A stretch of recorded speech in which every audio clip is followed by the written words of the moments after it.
So 90% of the school did the same thing I did, skipped class, left school, and no one seemed to try to find out what the problem was, because it seemed like the school basically didn't care for us. We started off and had this 12th grade with at least 300 students, but on 300 12th graders, but only 130 12th graders graduated. So that shows that like your best friend could be the one that's dropping out and could put the idea in your mind to drop out also, but you just have to be like, or I had to be strong enough to know that that's not the easy way to go. So high school for me was hard to deal with, but because of my mentality, I knew what to do. Last year we had a zero tolerance policy. If you get caught in the hall, you get up to automatically 5-day suspension and up to whatever they choose. So the policies, but for DCPS, that's what they're required to do. And I think that if they change that, get rid of suspensions, implement like restorative justice programs, then it could change the child to get to the reason of why.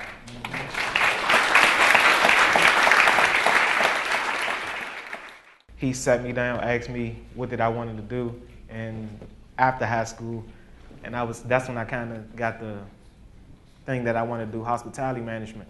And then, so he looked at my transcript just for that 9th grade year, and then, so he looked down, said my grades, D, D, B, D, D, A, and looked up, back at me with the straightest face and said, you can't do it. So that kind of like hurt me for a grown man telling me that I can't do something. So then I just got up, walked out, and then I catch the bus home. By the time I arrived home, it's Mr. Mungeon already there. And so I was like wondering, why is this man in my house after he told me that I can't do something?